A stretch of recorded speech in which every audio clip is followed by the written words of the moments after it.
नमस्कार दोस्तों, गार्गी क्लासेस पर आपका स्वागत है। डेट आज की 26 जुलाई 2021। देख लेते हैं इंडियन एक्सप्रेस की इंपॉर्टेंट न्यूज़ और एक्सप्लेन पेज से इंपॉर्टेंट आर्टिकल्स जो अभी हम डिस्कस करेंगे।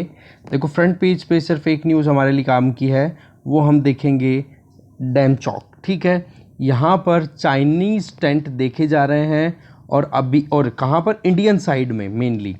इस आर्टिकल से, इस न्यूज़ से हम निकालेंगे कि कौन कौन से फ्रिक्शन पॉइंट्स हैं, किन किन को रिजॉल्व करने की बात की जा चुकी है पर अभी तक रेजोल्यूशन नहीं फाइनल आउट हुआ, और किन किन को अभी तक भी रिकॉग्नाइज करने के लिए चाइना तैयार ही नहीं है कि हाँ जी कोई ये डिस्प्यूटेड एरिया भी है कि नहीं। तो चाइना इंडिया बॉर्डर डिस्प्यूट को लेकर के ये आर्टिकल है। कुछ लोकेशंस है जियोग्राफिकल, उनके नाम आएंगे, वो हमें थोड़ा सा ध्यान से देखना है। ठीक है, बाकी हमें पता ही है जो state secretary of USA Blinken, इनकी विजिट देखो इंडिया में होने वाली है। इससे संबंधित हम पहले बहुत बार देख चुके हैं, तो कुछ काम का है नहीं। इधर आप देख सकते हो फ्लड्स लगातार जारी है। महाराष्ट्र में 149 जनों की डेथ अभी तक हो चुकी है, 100 अभी भी मिसिंग है। सेम चीज़ आप देख सकते हो हिमाचल प्रदेश के किन्नौर में। आप देखो कि एक मिनी बस के ऊपर बाउल्डर आके गिर गया और उसके अंदर फिर बहुत सारे लोग जो घूमने गए हुए थे उनकी डेथ हो गई। खैर ये चीज़ इतनी है नहीं काम की, हमारे एग्ज़ाम पॉइंट ऑफ व्यू से हुआ बहुत दुखद, पर एग्ज़ाम पॉइंट ऑफ व्यू से इतना इम्पोर्टेंट नहीं है। फिर इसके बाद में मन की बात, जो आकाशवाणी पे हमारे प्राइम मिनिस्टर आते हैं संडे को, तो उन्होंने 75th ईयर के तौर पे सेलिब्रेट करने की बात कही है, क्योंकि कंट्री 75वें साल में एंटर हो जाएगा 2021 15 अगस्त को। ठीक है, फिर 15 अगस्त 2022 तक एक साल पूरा 75वां साल सेलिब्रेट होगा। तो यहाँ पर एक मंत्र दिया है उन्होंने, भारत जोड़ो आंदोलन, that means unite India movement. ठीक है, और वैसे आपको पता ही है कि 26 जुलाई का दिन जो है वो विजय दिवस के तौर पे सेलिब्रेट किया जाता है, क्योंकि कारगिल बैटल में हमारे ट्रूप्स ने पाकिस्तान की आर्मी को हराया था। ठीक है, तो एक ये मुद्दा है, बाकी ज़्यादा डिटेल वाला नहीं है। इसके अलावा एक छोटी सी न्यूज़ यहाँ से देखेंगे कि 2 कलेक्टर्स ने KCR मतलब चीफ मिनिस्टर ऑफ तेलंगाना, ठीक है, के चंद्रशेखर, उनके पैरों को छूते हुए देखा गया। तो ऐसे में उनके अगेंस्ट में एक्शन लेने के लिए एक डिमांड की जा रही है एक पॉलिटिकल लीडर के द्वारा। जानेंगे मुद्दे को पूरा। इसके अलावा एक्सप्लेन पेज पे एक तो है कास्ट सेंसस से डिबेट संबंधित है, वो देखेंगे। दूसरा ग्रेट इंडियन बस्टर्ड को लेकर के आर्टिकल है, वो देखेंगे। इसके अलावा इकोनॉमी पेज पे एक तो आर्टिकल है, न्यूज़ तो ज़्यादा डिटेल वाली इंपॉर्टेंट नहीं है, बस सेगमेंट है कि IFC international finance corporation, world bank group जो है उसका एक इंस्टीट्यूशन है। अब आपको वर्ल्ड बैंक ग्रुप के बारे में पूरा पढ़ना है। ठीक है, तो ऐसे में वर्ल्ड बैंक ग्रुप का एक इंस्टीट्यूशन जिसका नाम है इंटरनेशनल फाइनेंस कॉरपोरेशन, उन्होंने $250 मिलियन का लोन दिया है HDFC को, जिससे कि वो अफोर्डेबल हाउसिंग को प्रमोट कर सके इंडिया में। तो मुद्दा क्या है, IFC के बारे में पढ़ना आपको, number 1। Number 2 world bank group के बारे में पढ़ना है। तो आप एक बार मुझे कमेंट बॉक्स में बताओ कि वर्ल्ड बैंक और वर्ल्ड बैंक ग्रुप दोनों में डिफरेंस क्या है। ये बड़ा इंपॉर्टेंट क्वेश्चन है। इसके अलावा यूसुफ अली MA, इनका नाम यहाँ पर आया है।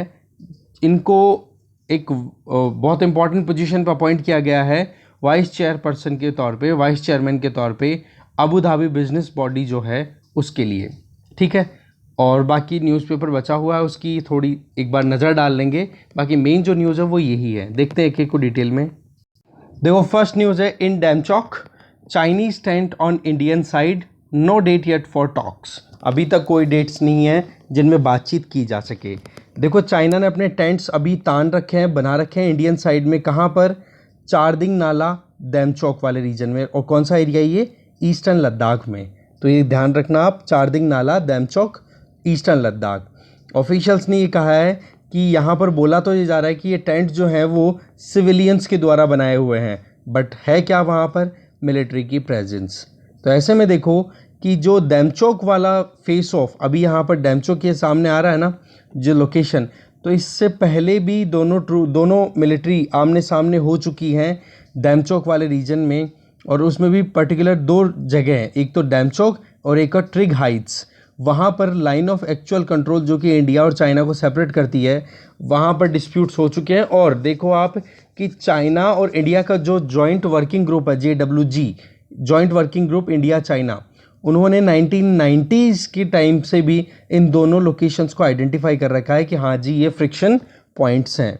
अब देखो 1990 से जो बातचीत हुई है उनमें 10 तो ऐसे एरियाज आइडेंटिफाइड हैं जो कि LAC के अक्रॉस रिकॉग्नाइज्ड है। रिकॉग्नाइज का मतलब दोनों मानते हैं कि हाँ डिस्प्यूटेड है, जिसमें एक का नाम है समर लुंगपा, एक का नाम है दिप्सांग बल्ज और एक हो गया 0.6556, एक हो गया चंगलुंग नाला, एक हो गया खंकाला, एक हो गया पेंगोंगशो नॉर्दर्न बैंक, एक हो गया स्पंगुर, एक हो गया माउंट साजुन, इसी तरीके से दमशेले और चुमार। ये ऐसे रीजन से 10 जहां पर डिस्प्यूट क्लियर है। इसके अलावा 12 ऐसे एरियाज भी हैं जहां पर म्यूचुअल एग्रीमेंट है कि हाँ जी वो डिस्प्यूटेड एरिया है। तो 10 एरिया तो क्या है ऐसे जहां पर डिफरेंस है, डिफरेंट परसेप्शंस है। इंडिया बोलता है ये हमारा है, चाइना बोलता है ये हमारा है। तो 10 एरियाज तो ये थे।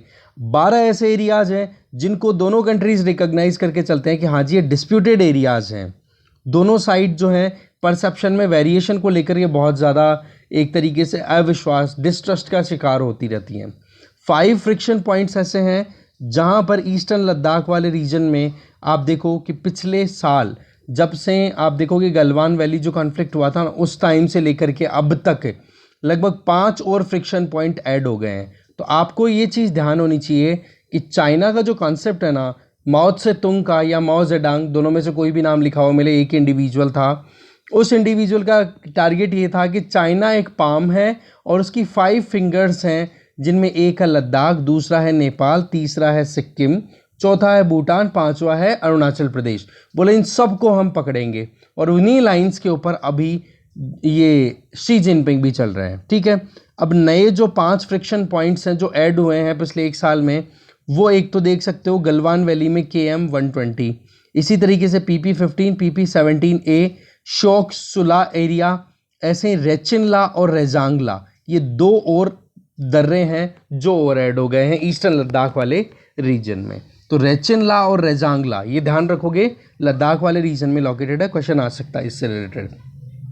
बाकी देखो 12वां राउंड जो है कमांडर लेवल की बातचीत का, वो अब देखो हो सकता है, चांसेस तो हैं कि मंडे को हो, आज की बात की जा रही है। पर बात क्या है कि अभी इंडिया जो है वो कारगिल विजय दिवस के तौर पे आज के दिन को सेलिब्रेट कर रहा है, तो शायद आज बातचीत ना हुई हो। पर जो भी आगे हो, पर यहाँ पर दैमचौक वाले रीजन में ईस्टर्न लद्दाख में चाइनीज ट्रूप्स के टेंट्स देखे गए हैं, किस तरफ, इंडियन टेरिटरी में। ओके, आगे चलते हैं। अगली न्यूज़ है कि 2 कलेक्टर्स के अगेंस्ट में एक्शन लेने की ज़रूरत है, क्योंकि उन्होंने तेलंगाना के चीफ मिनिस्टर के चंद्रशेखर राव के पैर छुए। और ये बात किसने दायर की है, कांग्रेस के लीडर ने, और किसको कहा है, प्रेसिडेंट को। देखो प्रेसिडेंट ही जो ऑल इंडिया सर्विसेज में जिनका भी अपॉइंटमेंट होता है ना, ऑल इंडिया सर्विसेज में जिनको आप IAS बोलते हो, IPS IFS इनको बोलते हो, तो इनमें अपॉइंटमेंट प्रेसिडेंट ही करते हैं। और इन अपॉइंटमेंट्स में अगर कोई ऊपर नीचे करना हो, मतलब इनको यहाँ से सस्पेंशन करना हो इंडिविजुअल्स का, तो वो काम भी केवल प्रेसिडेंट ही कर सकते हैं, इनसे कम अथॉरिटी कोई नहीं कर सकती है। तो ऐसे में इन्होंने बोला कि हम देखते हैं कि बोले all India services conduct rule 1968 के तहत साफ साफ ये कहा हुआ है कि जितने भी एडमिनिस्ट्रेटर्स हैं उनको पॉलिटिकली न्यूट्रल रहना ज़रूरी है, पॉलिटिकल न्यूट्रलिटी रखनी ज़रूरी है, जिसको हम क्या बोलते हैं, इम्पार्शियलिटी। ठीक है, एथिक्स का पार्ट आ गया, ये ध्यान रखेंगे आप। ठीक है, कि एक एग्जाम्पल तैयार हो गया आपका, इम्पार्शियलिटी रखनी है। पर बोले यहाँ पर डिस्ट्रिक्ट कलेक्टर्स ने जो पैर छुए हैं, अब इसमें डिस्ट्रिक्ट कलेक्टर भी 2 डिस्ट्रिक्ट्स के थे जिनका नाम यहाँ पर सीधा दिया हुआ है, कलेक्टर ऑफ सिद्दीपेट और कमरेड्डी। ठीक है, कामारेड्डी डिस्ट्रिक्ट के जो 2 इंडिविजुअल, जिनमें एक हैं P वेंकटरमा रेड्डी और दूसरे हैं डॉक्टर A शरथ, दोनों ने बोला वायलेट किया है, वायलेशन हुआ है all India service conduct rule 1968 का। इसके तहत इनके अगेंस्ट में मॉरल ग्राउंड्स के ऊपर या जो ये कंडक्ट रूल्स हैं इनके तहत इनके अगेंस्ट में कार्रवाई होनी चाहिए। फिर बाद में देखो ये एक बात और कि जो ये कलेक्टर्स हैं, बोले ये डिस्ट्रिक्ट कलेक्टर के साथ साथ में डिस्ट्रिक्ट मजिस्ट्रेट की पोस्ट पर भी बैठे हैं, तो ये एक रॉन्ग प्रेसिडेंट, रॉन्ग मैसेज जाता है पब्लिक में कि पॉलिटिकल फंक्शनरीज के सामने ये जो पॉलिटिकली न्यूट्रल रहने वाले इंडिविजुअल्स हैं, ठीक है, ब्यूरोक्रेट्स हैं, बोलो वो नतमस्तक है, ये गलत मैसेज जाता है। तो ऐसे में सिद्धपेट कलेक्टर वेंकट रमन्ना रेड्डी ने ये कहा कि भाई इनॉग्रेशन हो रहा था डिस्ट्रिक्ट कलेक्ट्रेट का, कलेक्टर जहाँ पे रहते हैं, जहाँ उनका ऑफिस होता है, बोला कलेक्ट्रेट का ऑफिस हो रहा, इनॉग्रेशन था, तो उस टाइम पर एक ऑस्पिशियस ओकेजन था, तो हम बड़ों का आशीर्वाद लेते ही हैं, इसलिए मैंने पैर छुए। तो ऐसे में ब्लेसिंग्स लेना कोई गलत नहीं है बड़े की। फिर यहाँ पर जो कांग्रेस के लीडर हैं उन्होंने ये कहा कि भाई ये बात ठीक है कि बड़ों का आशीर्वाद लेना चाहिए, पर आप ये क्यों भूल जाते हो कि केसीआर जो हैं वो तेलंगाना राष्ट्र समिति एक पॉलिटिकल पार्टी के चेयरमैन भी हैं, मतलब मेन हेड भी हैं। तो आप एक तरीके से इनडायरेक्टली एक पॉलिटिकल पार्टी के सामने अपनी नतमस्तक मत हो रहे हो, तो बोले ये चीज़ गलत हो जाती है। और यही बात को लेकर के इन्होंने, कांग्रेस के जो लीडर हैं, इन्होंने लेटर लिखा है प्रेसिडेंट को कि आप इनके खिलाफ में एक्शन लो, ये बात इन्होंने यहाँ पर बोली है। ओके, और कांग्रेस के लीडर कौन है? मोहम्मद अली शब्बीर। ओके, आगे चलते हैं। नेक्स्ट है द कास्ट सेंसस डिबेट। देखो, पिछले हफ्ते की बात है, union minister of state for home affairs जिनका नाम है नित्यानंद राय, उन्होंने एक क्वेश्चन के रिस्पॉन्स में कहा कि गवर्नमेंट ने बिल्कुल क्लियर डिसाइड कर रखा है कि हम कास्ट वाइज पॉपुलेशन की सेंसस ना करके हम शेड्यूल्ड कास्ट और शेड्यूल्ड ट्राइब वाला जो सिस्टम चलता आ रहा है उसे ही हम कंटिन्यू करेंगे। कल हमने एक न्यूज़ भी देखी थी जहां पर बिहार के चीफ मिनिस्टर नीतीश कुमार ने भी डिमांड की थी कि बिहार की असेंबली ने ये रेजोल्यूशन 2 बार पारित कर दिया है कि कास्ट बेसिस पे सेंसस होनी चाहिए। सेम चीज़ बिहार के चीफ मिनिस्टर पहले रह चुके जीतन राम मांझी, उन्होंने भी ये बात अप्रूव की थी। और साथ में union minister of state for social justice and empowerment Ramdas Athawale, उन्होंने भी ये सेम डिमांड रखी कि कास्ट बेस्ड सिस्टम के ऊपर हमें सेंसस कंडक्ट करानी चाहिए। तो देखो, बात ऐसी है कि कास्ट का जो डेटा है वो सेंसस में किस तरीके से पब्लिश होता है, अगर उसकी देखें तो जब से हम इंडिपेंडेंट हुए तब से लेकर के 2011 तक सेंसस हो चुकी है, उसमें शेड्यूल्ड कास्ट और शेड्यूल्ड ट्राइब के मेथड के बेसिस पे ही हमारे यहाँ पर सेंसस कंडक्ट होती है। कास्ट का कोई ऑप्शन नहीं है। कास्ट की अगर बात करें तो हर कास्ट के हिसाब से सेंसस हुई थी 1931 में। 1931 के बाद में अभी तक कास्ट के नाम पर कोई सेंसस कंडक्ट नहीं हुई भी है तो डेटा रिलीज नहीं किया गया था। 1941 में कास्ट बेस्ड डेटा जब कलेक्ट किया गया पर उसको पब्लिश नहीं किया गया था, उस टाइम पे सेंसस कमिश्नर हुआ करते, क्योंकि 1941 ब्रिटिशर्स का रूल था हमारे यहाँ पर। उनके हिसाब से अगर देखें तो MWM येट्स, ये उस टाइम पे सेंसस कमिश्नर थे और उनका ये कहना था कि आप एक चीज़ बताओ कि ऑल इंडिया बेसिस पे कास्ट टेबल अगर आप बनाओगे तो कितना बड़ा काम हो जाएगा और इसमें कितना ज़्यादा पैसा खर्च हो जाएगा।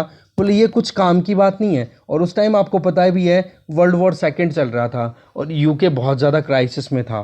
तो ऐसे में बोले ये चीज़ करने की बजाय हमें डेटा ही रिलीज़ करना है फाइनल कि इंडिया की पॉपुलेशन कितनी है। कास्ट के चक्कर में बोले हमें बहुत माइन्यूट डिटेल्स ड्रॉ करनी पड़ेगी जो मुश्किलें पैदा कर सकती हैं। फिर उसके बाद में अगर आप देखो तो सेंसस इस तरीके से कास्ट के बेसिस में हमारे पास अवेलेबल नहीं है, तो ऑब्जेक्शन आ रहा है मेनली अदर बैकवर्ड क्लासेस के द्वारा, ओबीसी के द्वारा। क्योंकि मंडल कमीशन के एस्टिमेशन के हिसाब से अगर देखें, क्योंकि मंडल कमीशन के रिकमेंडेशन के बेसिस पे ही ओबीसी को पॉपुलेशन दी गई थी और मंडल कमीशन ने कहा था कि इंडिया की टोटल पॉपुलेशन का अराउंड 52% हिस्सा जो है वो ओबीसीज में आता है। पर दूसरे जो अगर डेटा की बात करें जैसे कि नेशनल सैंपल सर्वे डेटा, उसके हिसाब से देखें या फिर जो स्टेट में या लोकसभा में अलग अलग कैलकुलेशन लगाई जाती है तो डेटा कुछ और मिलता है, तो एक्यूरेसी नहीं आती।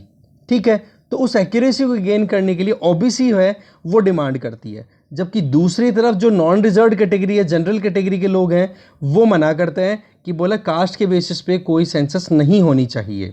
अब देखो बात यह है कि कास्ट के बेस पे सेंसस की डिमांड कितनी बार आती है, कितनी बार ये डिमांड हो चुकी है, तो ये हम देख चुके हैं ऑलरेडी कि अदर बैकवर्ड क्लासेस के लीडर डिमांड करते हैं जबकि अपर क्लास के लोग इनको डिनाई करते हैं। साथ में नीतीश कुमार, जीतन राम ये जो मांझी और साथ में अठावले, इन तीनों ने डिमांड की थी, पर अभी गवर्नमेंट की तरफ से जो स्टैंड है वो हमने शुरू में देख लिया कि SC ST के सेगमेंट में ही हम कंटिन्यू करेंगे। गवर्नमेंट का स्टैंड मैं आपको बता ही चुका हूँ।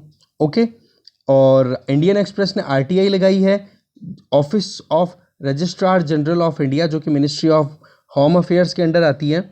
तो उन्होंने अपनी तरफ से ये कहा है कि अगस्त 31 2018 को जो डेटा कलेक्ट हुआ है, ठीक है, OBC का, उसके हिसाब से वहाँ पर कास्ट से संबंधित कोई डेटा अवेलेबल है नहीं।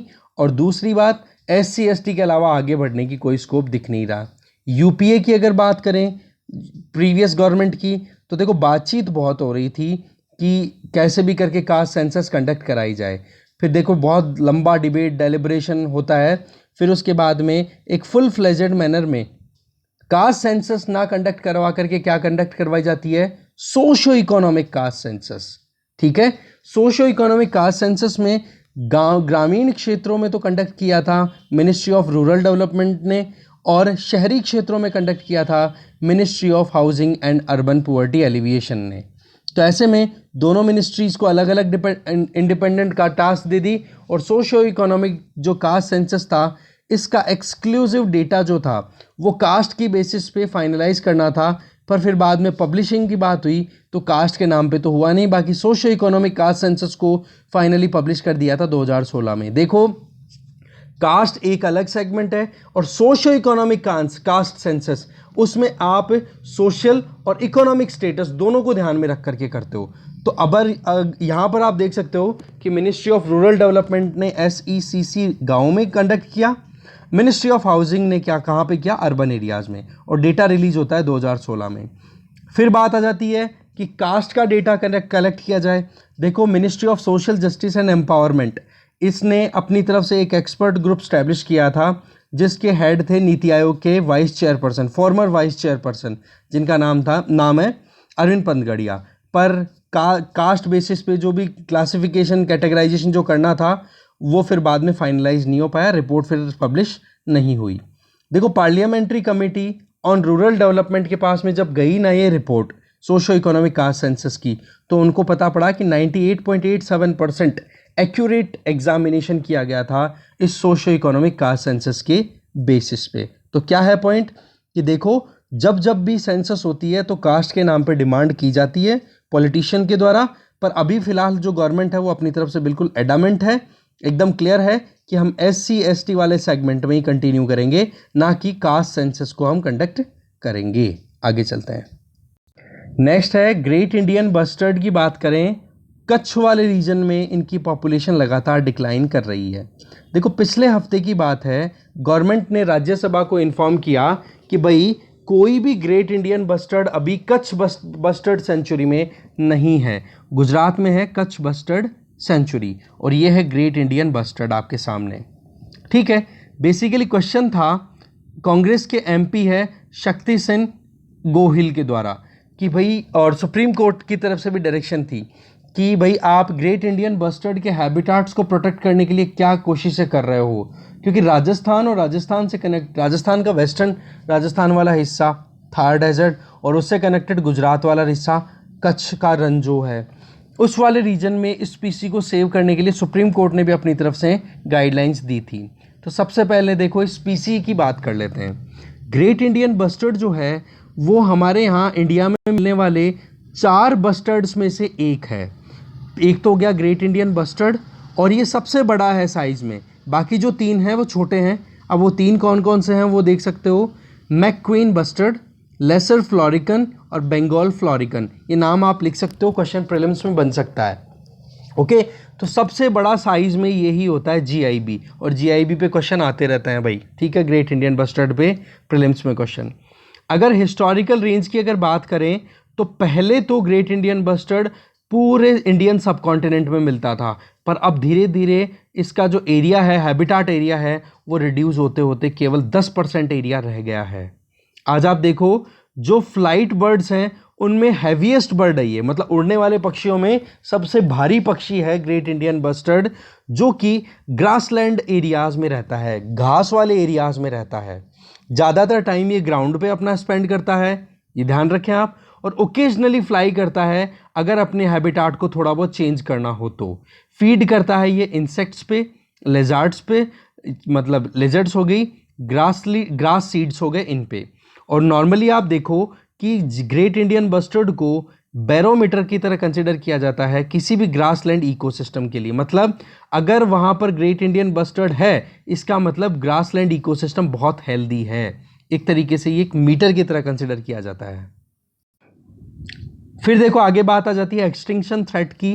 तो सेंट्रल गवर्नमेंट ने अपनी तरफ से कॉन्फ्रेंस ऑफ पार्टीज, जो कि United nation convention on migratory species on wild animal CMS Gandhinagar में कंडक्ट हुई थी पिछले साल। उसमें आप देखो बताया कि ग्रेट इंडियन बस्टर्ड की अभी पॉपुलेशन इंडिया में है 150, उनमें सबसे ज़्यादा है राजस्थान में 128, फिर 10 है कच्छ डिस्ट्रिक्ट में, और फिर उसके अलावा महाराष्ट्र, कर्नाटका, आंध्र प्रदेश यहाँ पर भी है। और साथ में पाकिस्तान का जो रीजन है, जो थार डेजर्ट है उसके साथ में एडजॉइनिंग पाकिस्तान का रीजन है, वो लोग वहाँ पर भी थोड़े GI भी मिल जाते हैं।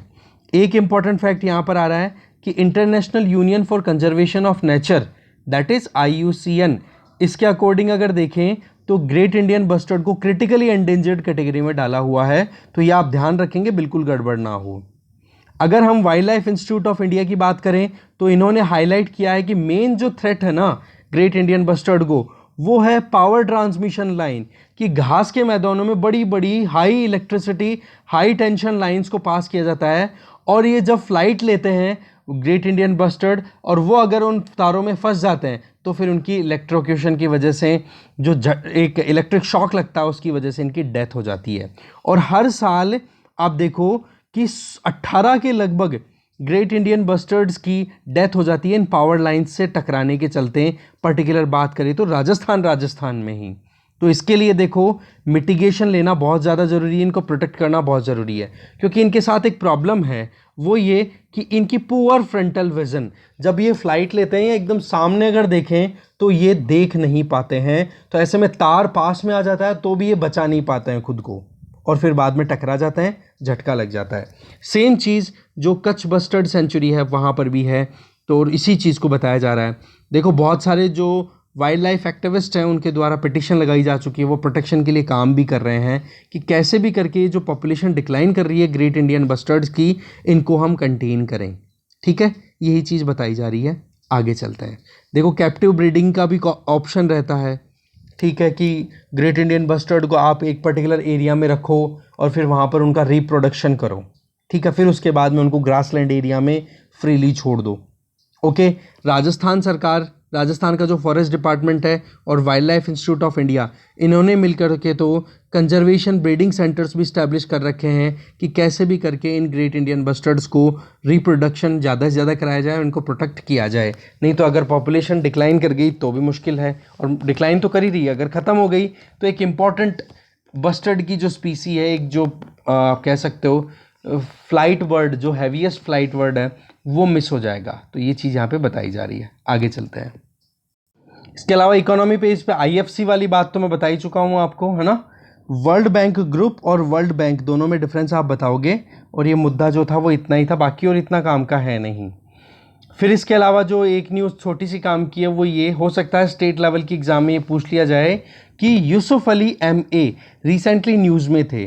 तो बेसिकली इनका नाम इसलिए हाईलाइटेड है कि जो अबू धाबी के जो क्राउन प्रिंस हैं, जिनका नाम है शेख मोहम्मद बिन जायद अल नहायान, उन्होंने इंडियन बिजनेसमैन जिनका नाम है यूसुफ अली MA, इनको वाइस चेयरमैन के तौर पे वहाँ पर अपॉइंट किया है। किसके लिए? वहाँ की जो अबू धाबी की जो एपेक्स गवर्नमेंट बॉडी है, जो सभी बिजनेसेस को ऑपरेट करने के लिए रिस्पॉन्सिबल है, capital city, that means UAE की कैपिटल सिटी कौन सी है? Abu Dhabi. वहाँ पर इनको वाइस चेयरमैन के तौर पे अपॉइंट किया है। ये 65 साल की उम्र के हैं। अबू धाबी में इनका लुलू करके एक ग्रुप चलता है। ठीक है, ये है पूरा मुद्दा।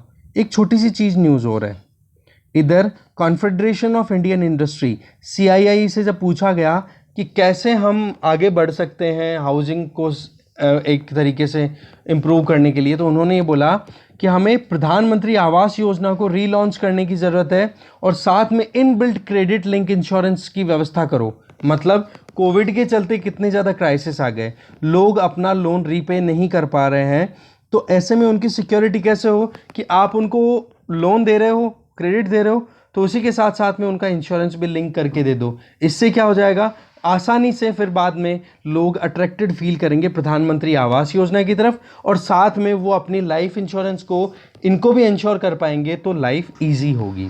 तो ऐसे में आपके लिए टास्क है प्रधानमंत्री आवास योजना रूरल, प्रधानमंत्री आवास योजना अर्बन, दोनों के बारे में, दोनों स्कीम्स के बारे में पढ़ना, ये बड़ी इंपॉर्टेंट स्कीम्स है। तो देखो मेन जो था पॉइंट वो तो हमने देख लिया। अब हम देखेंगे बचे हुए न्यूज़पेपर की समरी। वर्ल्ड पेज पे अगर आप देखो तो आप यहां पर देख सकते हो ग्रेट बैरियर रीफ, ये ऑस्ट्रेलिया का, आप देखोगे अगर मैप है तो इस तरीके से अगर थोड़ा बहुत जानेंगे तो इधर नॉर्थ ईस्ट की तरफ लोकेटेड है ये ऑस्ट्रेलिया से, ठीक है। ग्रेट बैरियर रीफ को आप देखो, यूनेस्को ने इसको डाउनग्रेड करने से एक बार अवॉइड किया है। तो एक तो ग्रेट बैरियर रीफ, एक आप कोरल रीफ्स के बारे में ज़रूर पढ़ोगे क्योंकि कोरल रीफ्स पे क्वेश्चन बहुत आते हैं। इनको आप कह सकते हो जैसे कि ट्रॉपिकल फॉरेस्ट जो होता है ना हमारे, जो लंग्स ऑफ अर्थ के तौर पे बोला जाता है जिनको, ठीक है, उसी तरीके से जो ग्रेट ये जो रीफ्स होती हैं, और उसमें भी ग्रेट बैरियर रीफ, ये बहुत ज़्यादा डाइवर्सिटी को लिए हुए हैं, बहुत ज़्यादा बायोडाइवर्सिटी है।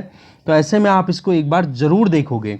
यहाँ से दो टास्क आ गई, एक तो यूनेस्को के बारे में और एक ग्रेट बैरियर रीफ के बारे में, ठीक है। ग्रेट बैरियर रीफ मैं आपको बता चुका हूँ, नॉर्थ ईस्टर्न ऑस्ट्रेलिया वाले रीजन में है, पैसिफिक ओशन की तरफ, ठीक है। यूनेस्को के बारे में आप देखोगे ही, तो डाउनग्रेड करने का कोई स्कोप नहीं था, पर हाँ कंसर्न है बहुत बार इनका, आप देख सकते हो बहुत ज़्यादा क्लाइमेट चेंज के चलते हैं मतलब डिक्लाइन देखने को मिल रहा है।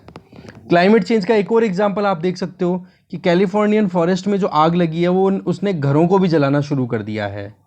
ओके, इधर आप देख सकते हो इराक से अब यूएस से अपने ट्रूप्स को विड्रॉ करने वाला है, ये बात इराकी प्राइम मिनिस्टर ने कही है। इसके अलावा फ्रेंच प्रेसिडेंट इमैनुअल मैक्रोन ने अपनी तरफ से रिक्वेस्ट की है इजरायली पीएम से कि ये जो कुछ भी एलिगेशन लग रहे हैं ना स्नूपिंग के, इनको आप सीरियस लो, इनको आप इग्नोर ना करो, ठीक है। बाकी इतना कुछ इंपॉर्टेंट है नहीं आज। अच्छा इधर देखो, यहाँ पे ट्रॉपिकल साइक्लोन्स में टाइफून इन्फा, इसने ईस्ट कोस्ट को हिट किया है, कहाँ पे, चाइना की ईस्ट कोस्ट, ठीक है। तो टाइफून क्या है, ट्रॉपिकल साइक्लोन का नाम है जो कि वेस्टर्न पैसिफिक ओशन में बोला जाता है।